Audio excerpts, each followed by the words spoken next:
and I quote, "A quantity surveyor is a construction industry professional with expert knowledge on construction costs and contracts. Qualified professional quantity surveyors are known as chartered surveyors in the UK and as registered surveyors in Uganda." Here I have Najjuma, Lydia. Do you agree? Oh, yes, I do. Ah, Thank you very much, Engineer Han Mwesigwa. I will set you straight away. Give me your background. Lydia Najjuma is a quantity surveyor by profession, still not yet registered, but we are getting there. Yes, she is, just like you have said, a quantity surveyor is a construction industry economist who is responsible for the cost side and contract administration for a construction project.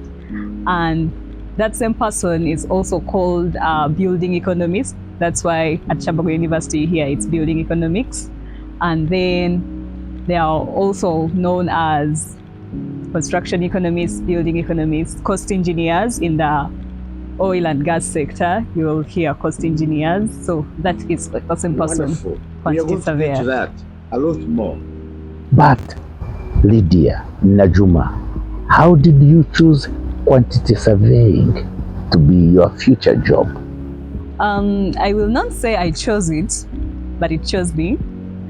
So the journey is not straight that quantity surveying at day one. It was a process that started way back in my childhood, by the way. So it's not a one-day journey that I chose quantity surveying.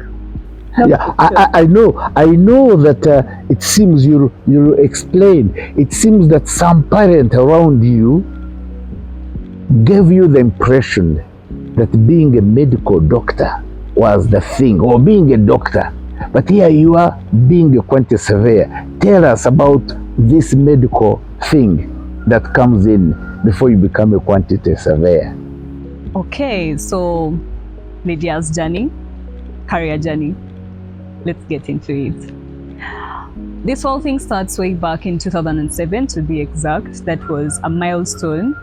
In the construction, they say milestone. It's an event that marks the start or the end of something. So 2007 was actually the milestone of the entire journey of Lydia. It so happens that year we changed school from my childhood school to my primary school. That was in primary 3. And I had to stay with my grandfather for some good time. So this grandfather of mine, I think I was his dearest daughter. Because we used to move together in most of the places. So this journey is not actually non-school only. Just like the Baganda say, Omwana takuzibwa omu. So it's not just school, it's the community. It takes a community to bring out a child. It takes a community to bring up a child. So it's the community, it's the school, it's the teachers, it's the family, it's the friends. And so your grandpa does what? So we were going for a graduation ceremony at Makerere University, still of one of my grandparents. Then, okay, it's a young family, so one of my grandparents was graduating in education, Bachelor of Science in Education. So we go to Makerere University and they read out graduates and all, but there was a special treatment that was given to doctoral students.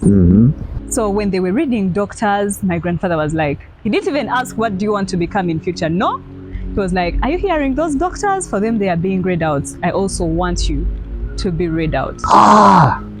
So that was the bee stinging you. Yes. And from then you say, I'm going to be a going doctor. to be a doctor. Fast forward, O-level, tell me, now that you're a quantity surveyor, what are the subjects that you did? Before we go to O-level, I want to first bring out something still in the primary school. That school, it happens to be that it's not basically just education, but they groom a child into someone they feel like this is you. So I want to bring it that my career path has not just been about school academics, but even the extracurricular activities. So there in primary 4, I was nominated the sanitary prefect. So from P4 to P7, I was the sanitary prefect with no change. And P6, P7, there was a program of our school going to the weekends for radio talk shows.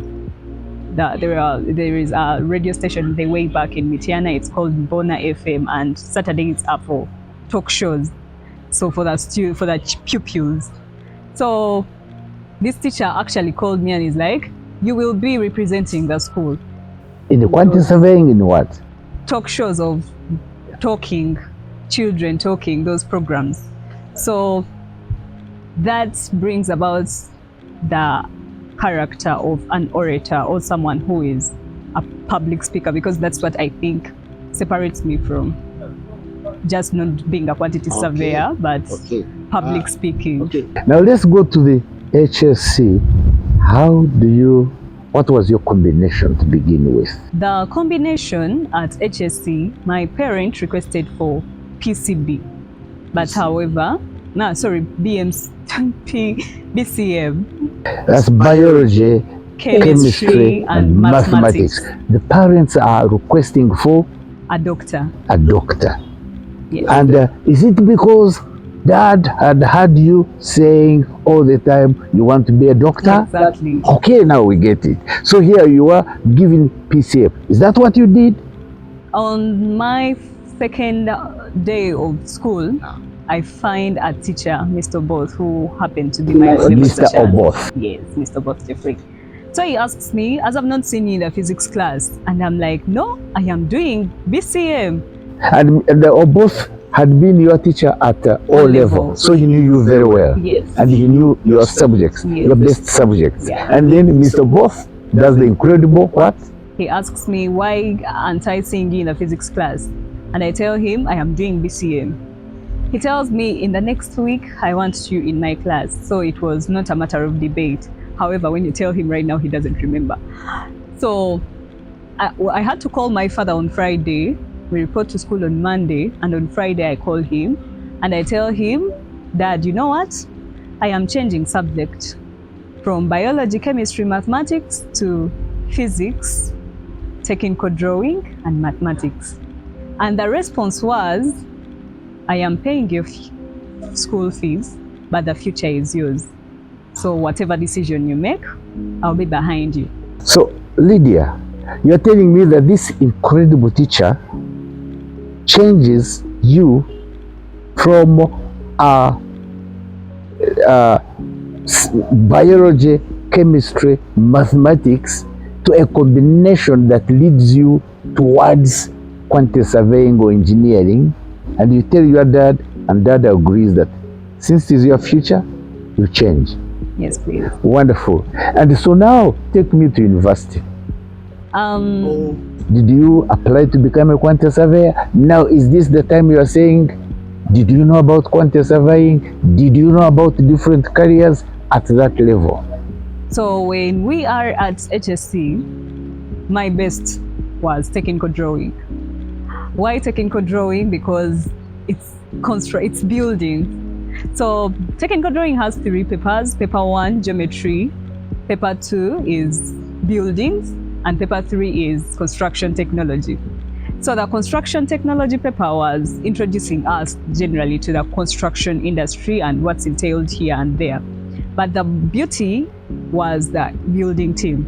They tell you a building team is comprised of the client as the head, and then the different professionals that come in to make the thing get live. So this is where they tell us the architect is the one who thinks of how that, after the client telling them their requirements, he thinks out of this is how the structure is going to be like. However, when the person comes, the second question is like, I want so and so, how much will it cost?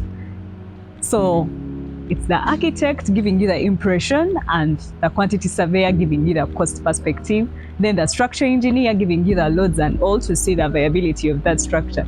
So in my head, I'm like, I have to either be the one who brings out the thing, or the one who is going to actually advise on the most important factor, which is cost.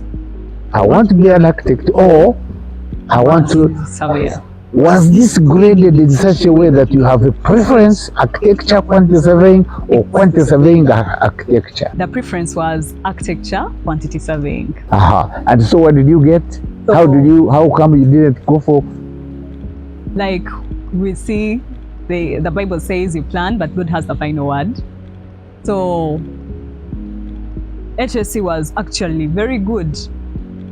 However, the results were not as good as how the school used to be, because the list I expected were 18 aggregates. For those who don't know, it's 20 points. It's the 20 points and then to 0. So the best is 20. So the list I expected was an 18. So you got what, and architecture was taking what? So I got 16. And architecture was taking a minimum of 8. No problem. So you don't get architecture because unfortunately your ability or capability in terms of marks didn't go well. Yeah. But you were given quantity survey. Was that your second choice? Exactly. Tell me how you sat in quantity survey. Were you disappointed and you really didn't want quantity surveying, or it was quite okay for you? The first 2 years, I will not say they were very smooth. It was it was a joke because I still wanted to do architecture. Yes. Now in the first 2 years, there was still that debate of, if I get a chance, I'll do architecture. I'm just doing this, but if I get a chance, I'll do architecture. However, there is this lady, our lecturer, Miss Wesonga Rachel. She just breathed the QS life into me. Yes, she did. Is that a turning point? It was that turning point. So you're saying within the quantity surveying, you are seeing your dream. What is this dream? Are you seeing yourself being in buildings and being, explain how you come to love quantity surveying the way I know that you love quantity surveying today. I've seen you in the conferences, we've seen you attending listening committees. So how do you get to involve quantity surveying and you slightly, and I say, forget or put aside architecture, but you are still working with architects? So this happens in COVID-19. So I got to volunteer on an architecture firm, quantity surveying, because the question when a client comes, the thing is, how much will it cost? So I was there. Then they tell me to do bills of quantities, but had never, in year 2, man, you've never done like anything like a BOQ. So the first person that comes to my head is call Madame Wesonga and request her for guidance. So Madame Wesonga is a lecturer in quantity surveying. Yes. Yeah, and you're supposed to be bill of quantities, but you don't know how to go about it. So I give Miss Wesonga a phone call, and she's like, okay, I am not going to send you a template of a bills of quantities, but I'm going to mentor you into quantity surveying and how to go about it. So that was the turning point of everything. So mentor Mr. Wesonga, Madam. Oh, Madam Wesonga actually turns you back, that you have guided you into how to sit properly into quantity surveying. But now, let's give the reader quite an idea about quantity surveying, much as we talk about it.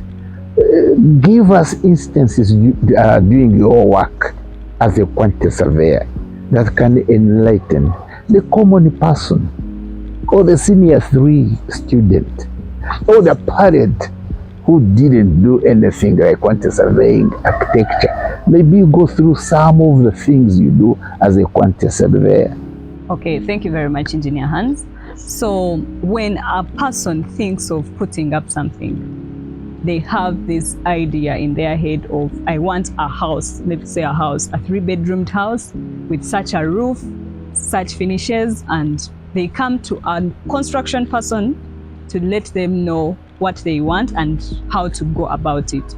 So in most cases, that person is a project manager who can be anyone in the field.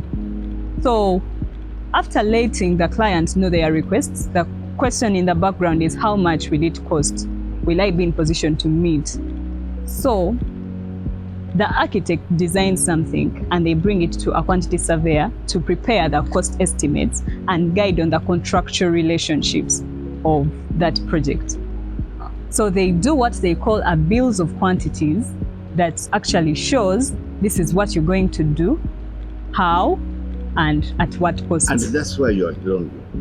So you're talking of picking a design from the architect, from the structural engineer, and the design is telling us how the building looks like, the roof and all that.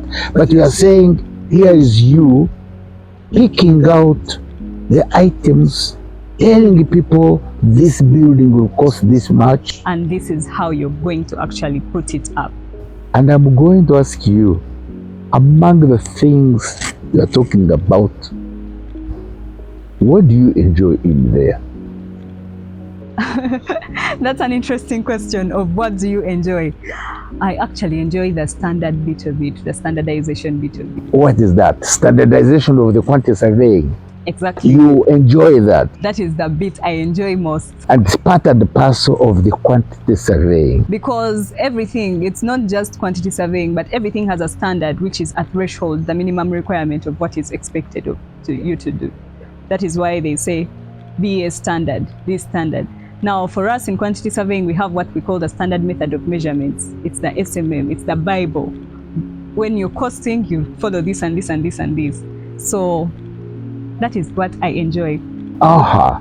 And now, taking you back to quantity surveying, if you were to advise the youngsters upcoming towards choosing any career, but in this particular case, quantity surveying, what would you advise them to study at O level and A level? At ordinary level, you have to focus on the sciences. You have to have your mathematics and then some other science that comes along with physics. Like geography, does it count? Yes, even geography. Yeah.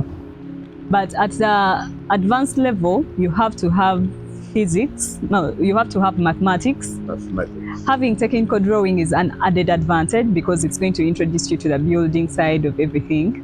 And then something else can come about. Economics is also very important because you're actually dealing with costs for all your life. So in economics, you're dealing with the costs, you're dealing with the most cost-effective yes, methods. Because you have to provide the client with a decision that is going to be the most cost-effective decision. That is what happens in the feasibilities. When you tell me you want to come to do something, I'll be like, okay, this is going to cost you this much, this is costing you this much. So that chance remains. Last but not least, parents sometimes come to us saying, is there money in quantity surveying? Or is there money in architecture?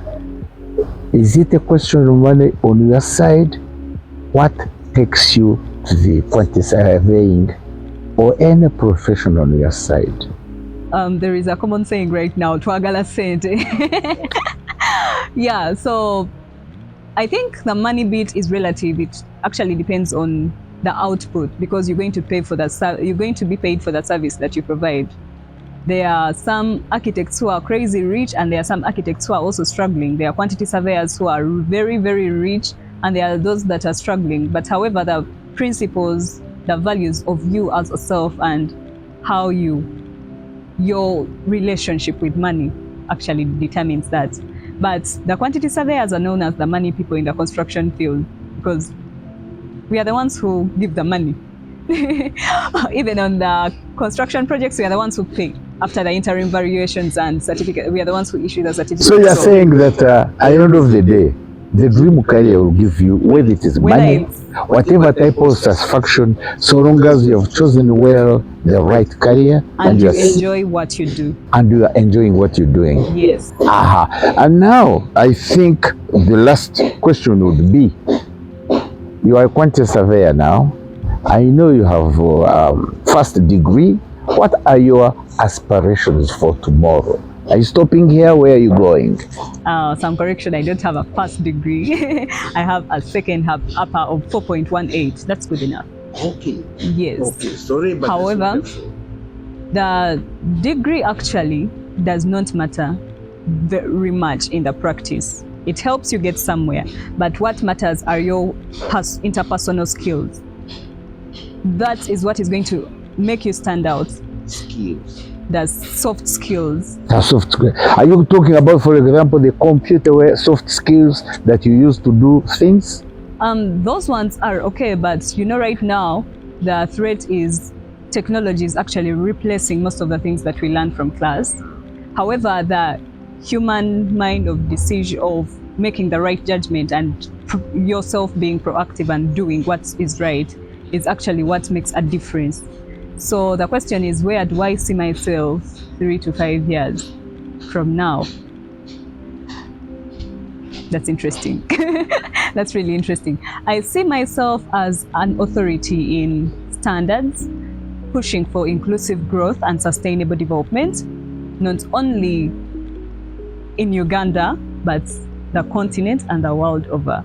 I want to use my quantity surveying practice as the background to actually foster this with my skill of talking, research and development, backed up with a background of surveying. I want to push for construction industry professionals relating and pushing for this whole sustainable development thing through their day-to-day lives. That's wonderful to dream.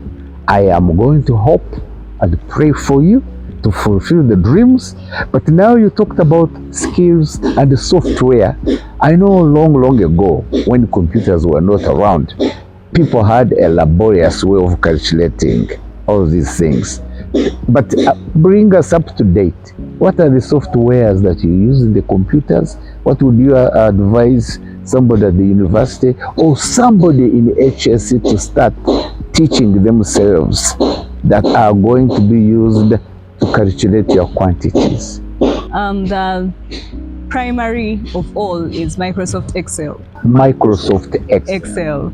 Yes. And everyone can use this. Yes, because it's the primary of it. However, with evolution, things are evolving, but the parent of all is Microsoft Excel. So if you're comfortable with Microsoft Excel, you can work. However, right now, the issue is we are not only looking at cost, we are looking at time and value for money. Cost. Time and value and money. Yeah. So there is a program called, that comes out to programming. Like, you're going to tell me construction, but I'm not going to let you give a time that is not realistic. So that is project management and the friends. So there is a software called MS Project, but right now we use Primavera P6 for that. Primavera P6. Yes. So from Microsoft, we are moving towards better and better, faster softwares. Primavera. Yep.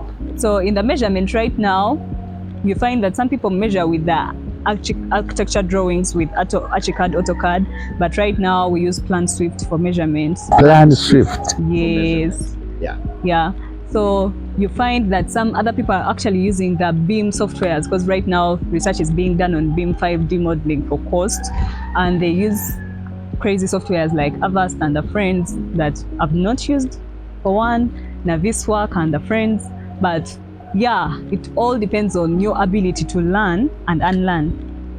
But I think you are saying, people be aware. Modernity has come. These are things a quantity surveyor uses. Microsoft, yes, project, but we are getting to Primavera. Are there future, would you say, future softwares that might be overtaking this? Yes, they are there and people are studying them. You're listening to building information modeling and how it's going to be incorporated into, like, it's a collaboration of everyone working, a building team working in real time.